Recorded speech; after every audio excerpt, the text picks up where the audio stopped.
নমস্কার, কেমন আছেন সবাই? আশা করব সবাই খুব ভালো আছেন। আমার একটি নতুন ভিডিওতে আপনাদের সকলকে অনেক, অনেক ওয়েলকাম। আশা করব আপনাদের এই ভিডিওটি দেখতে খুব ভালো লাগবে। সঙ্গে থাকুন। এখানে আজকে আমি একটা আইবুড়ো ভাতের জন্য সমস্ত রেসিপিগুলোকে রেডি করছি। কারণ আজ আমি একটা ইনভাইট করেছি আইবুড়ো ভাত খাওয়াবো বলে।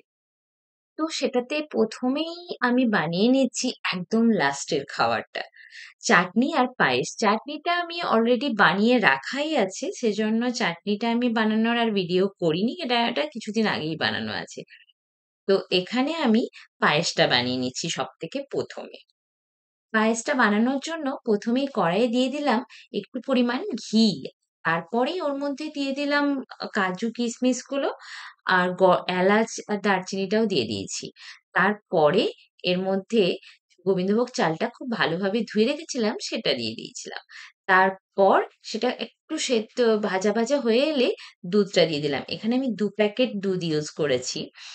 আর তারপরে একটু পরিমাণ দুধের মধ্যে একটু গুঁড়ো দুধ মিক্স করে আর একটু স্যাফরন ভিজিয়ে রেখেছিলাম।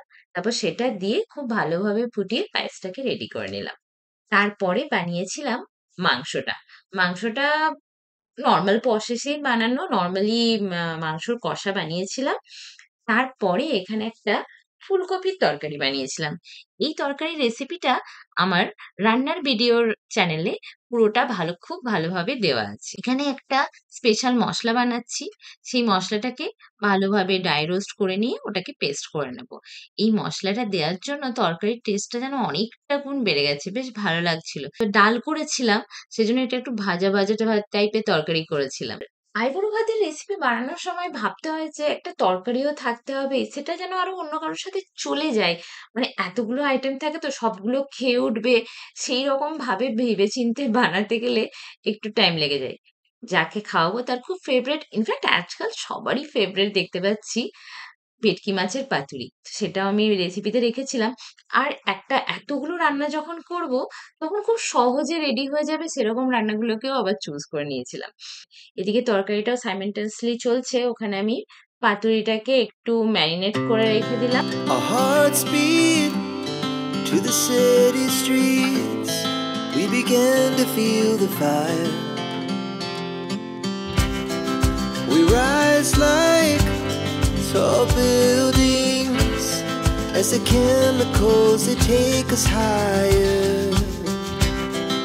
The night's young and it's just begun as she puts her hand in mine. দুভাগে এটা ম্যারিনেট করব পাতুরিটা। ১ম এ একবার নুন দিয়ে, আদা দিয়ে, লেবু দিয়ে করে নিলাম। আর কিছুক্ষণ রেখে দিয়ে তারপরে পাতায় মুড়বো। এখানে এই যে কাজু, পোস্ত, সর্ষে যেরকম হয় সেগুলো দিয়ে ভালোভাবে পেস্ট করে নিয়েছি। এরপর দইটাকে জলটা ঝরিয়ে নিয়েছিলাম। তার মধ্যে দিয়ে নুন তো দিতেই হবে আর হলুদটাও একটু ভালোভাবে দিতে হবে। এখানে দিয়ে দিলাম সমস্তটা আর অবশ্যই সর্ষের তেল। দিয়ে তারপরে এখানে মাছগুলোকে খুব ভালোভাবে ম্যারিনেট করে নেবো এর মধ্যে। দইটা পুরোপুরি জলটা ঝরিয়ে নিতে হবে। তবেই খুব ভালোভাবে ঠিক ম্যারিনেটটা হবে। আর তবেই দইটা বেশ ভালোভাবে জমবে। অবশ্যই দইয়ের জলটা ঝরিয়ে নিতে হবে। খুব ভালোভাবে এটাকে ম্যারিনেট করে কিছুক্ষণের জন্য রেখে দিলাম। যতক্ষণ ওটা আছে এখানে আমি ডালের জন্য ডালটাকে ভেজে নিই। মুগ ডালটাকে একটু ভেজে না নিলে ঠিক ভালো লাগে না। তো মুগ ডাল হালকা ভেজে নিয়ে তারপর খুব ভালোভাবে ওটাকে ধুয়ে নিতে হবে। আগেই আমি ভেজে নিয়েছি। বা ধুয়ে পরে কিছুক্ষণ রেখে দিয়ে পুরোপুরি ড্রাই হবে তারপরে ওটাকে ভাজা যেতে পারে। সেখানে আগেই ভেজে নিয়ে তারপর ওটা ধুয়ে আর একদম নুন আর হলুদ দিয়ে চাপিয়ে দিলাম ওটা সেদ্ধ হওয়ার জন্য। এদিকে কলা পাতাগুলোকে একটু গরম করে নিলাম। না হলে কলা পাতাগুলো ভালোভাবে ফোল্ড করা যাবে না। তারপরে পাতুরিগুলোকে দিয়ে দেব। একটু ভালো করে গ্রেভিটা দিয়ে একটা কাঁচা লঙ্কাকে চিড়ে আর্ধেকটা কাঁচা লঙ্কা এর মধ্যে দিয়ে ফোল্ড করে সমস্ত পাতুরিগুলোকে রেডি করে নেব।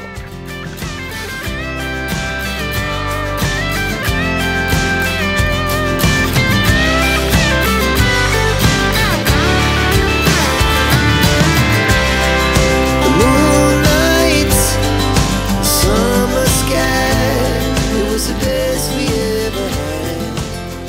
এইভাবে ভেটকি মাছের পাতুরিটা খেতে এত দুর্দান্ত হয়েছিল, সবারই খুব ভালো লেগেছে। আর ভেটকি মাছেরটা আমি আজ ১ম বানাচ্ছি।